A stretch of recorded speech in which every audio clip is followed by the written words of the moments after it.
Bonjour à toutes et à tous et bienvenue pour cette nouvelle vidéo qui remplace une autre vidéo que je devais monter mais qui finalement ne me plaisait pas parce que les choses vont très vite, les choses évoluent très vite et du coup il y a des informations qui m'ont manqué.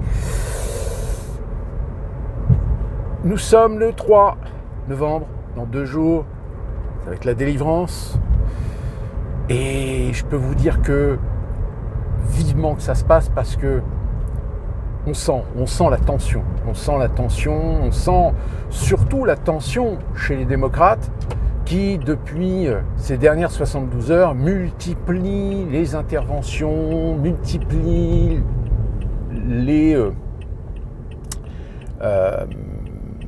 soutiens de certaines célébrités. Et d'ailleurs, on est un petit peu en doute de se dire, est-ce que finalement l'affaire Didi n'inciterait pas certains artistes qui pourraient être impliqués à être invités à, sans condition, soutenir Kamala Harris.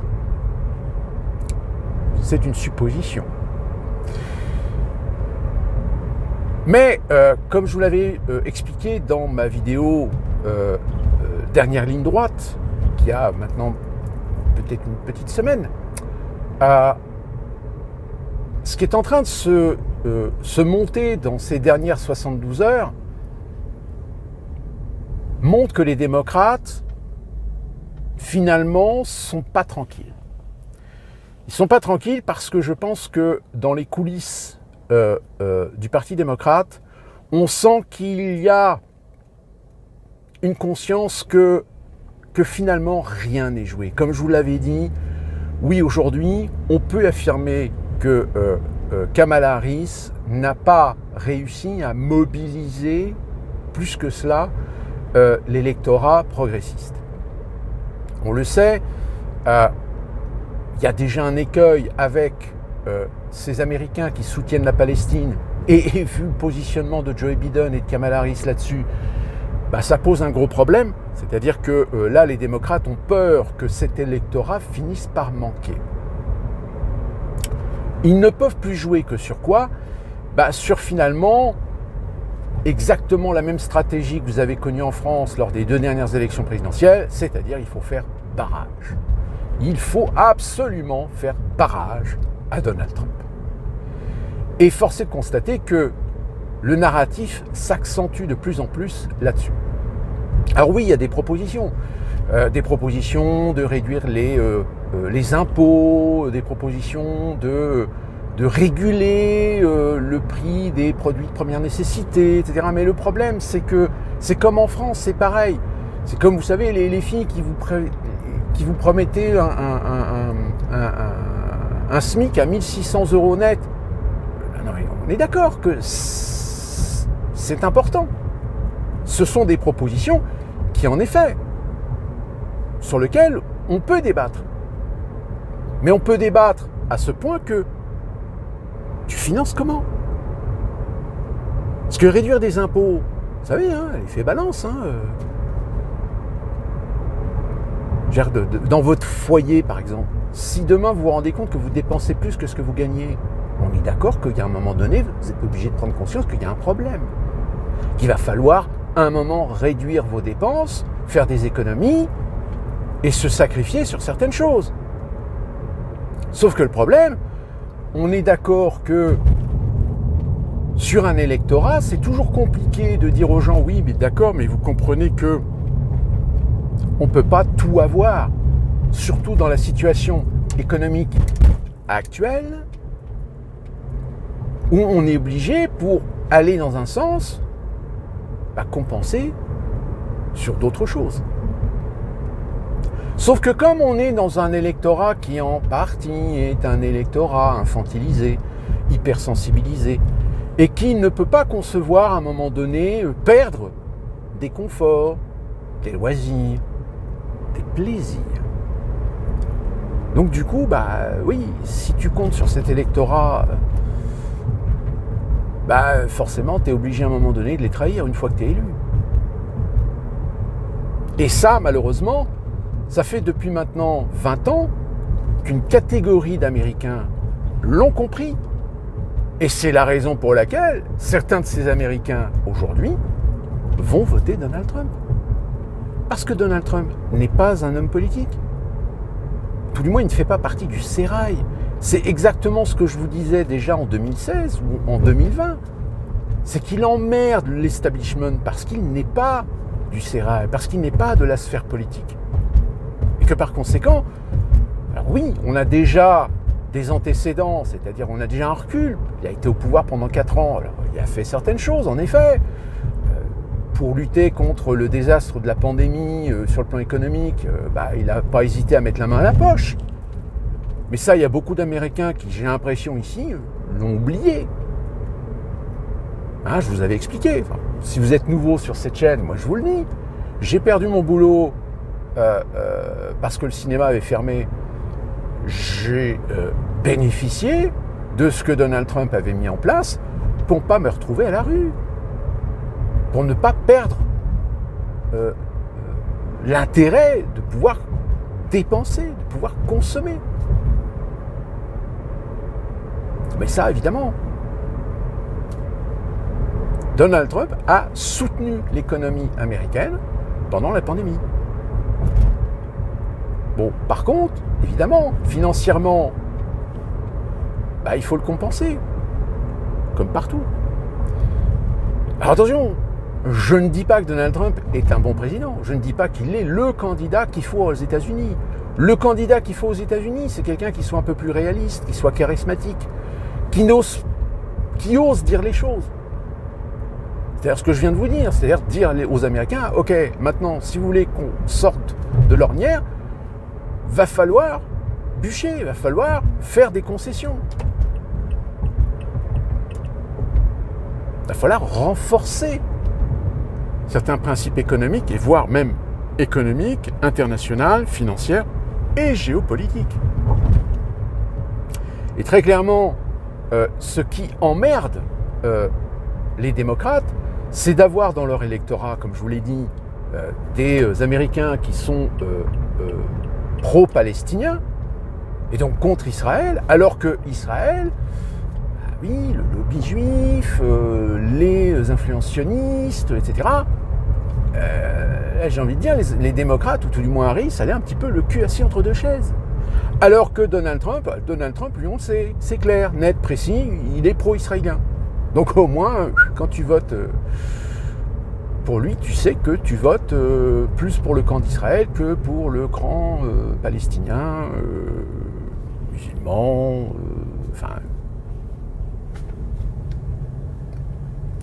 Et c'est ça que aujourd'hui les Américains veulent, c'est de la clarté.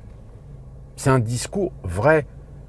Et c'est vrai que Donald Trump, il fait du discours vrai. Bon, même si de temps en temps, il est vrai qu'il est approximatif, il est un peu brutal dans ses terminologies, parfois il se laisse aller à des familiarités, etc. Mais ça fonctionne auprès de son électorat. Et le problème, c'est que malheureusement, il y a de plus en plus d'Américains aujourd'hui qui sont, je dirais, devant le fait accompli, pour lequel ils n'étaient pas déjà très conscients en 2016. Mais aujourd'hui, ils le sont. Ils le sont dans ce sens où ils savent que tu peux mettre Donald Trump ou Kamala Harris à la Maison-Blanche, il y a certains problèmes qui vont revenir en effet boomerang et où ça va faire très mal. Déjà aux États-Unis, certains commentateurs sont conscients que on va droit dans le mur, que si Kamala Harris l'emporte, forcément du côté de Trump, ça va jouer des coudes, ça va aller chercher des petites bêtes, ça va aller chercher des fraudes pour une fois de plus ressortir le narratif qu'on leur a volé, que les démocrates ont fraudé, ont triché. Et puis si c'est Donald Trump, on peut s'attendre en effet à ce que les mouvances ultra-progressistes wokistes finissent par organiser ce que j'appellerais la bordélisation. Mais cette bordélisation, elle risque de s'exprimer uniquement dans les grandes métropoles. Ces mêmes métropoles qui sont à 100% dans le giron démocrate, qui sont des girons progressistes. Et de ce fait, il n'est pas anodin de penser que si Donald Trump l'emporte, que ces gens finissent par foutre le bordel dans ces villes. Moi là par exemple où j'habite, je veux dire, je ne crains rien parce que on va dire qu'il y a quand même une grande majorité de gens plutôt modérés, qu'ils soient républicains ou démocrates.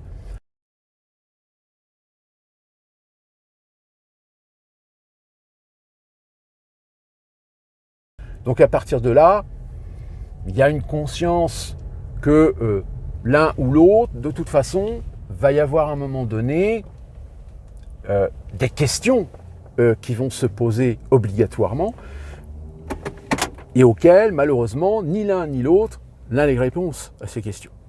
Et n'ont pas de plan, n'ont pas de solution, si ce n'est aller dans un radicalisme. Alors on accuse les démocrates aujourd'hui de vouloir sanctionner la liberté d'expression. Ce qui est un peu excessif. Quoique, Elon Musk, qui soutient Donald Trump, a su démontrer ce dont étaient capables aujourd'hui les démocrates lorsqu'ils sont au pouvoir.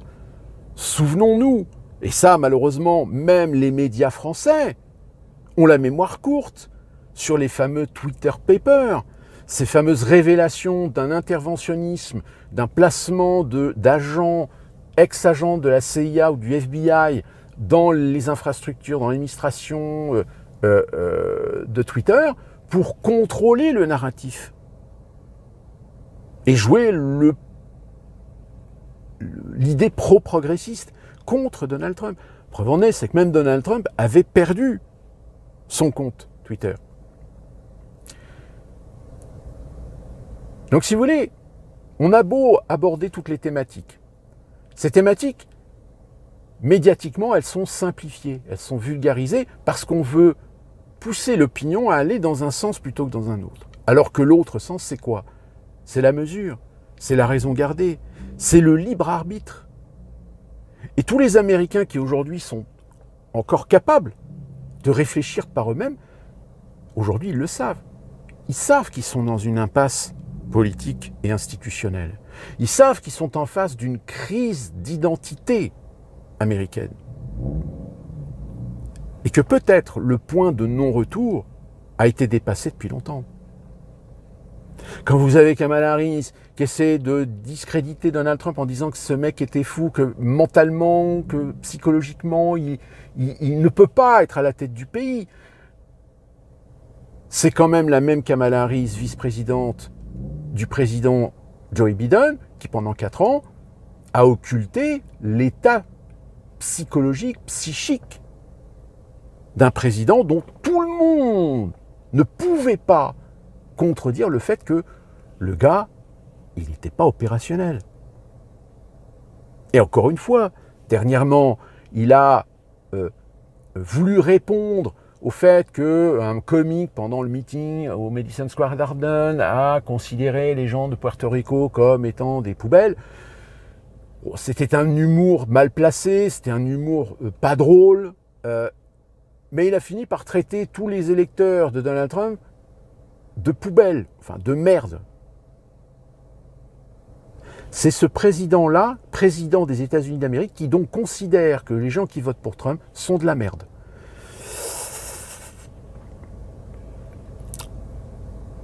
Bon ben voilà, là où les démocrates commençaient à regagner un petit peu de points, ben c'est retombé. Et d'ailleurs, même Obama qui va faire la tournée des popotes jusqu'au dernier moment, on le sent bien dans son discours que lui-même, il est conscient que c'est pas gagné.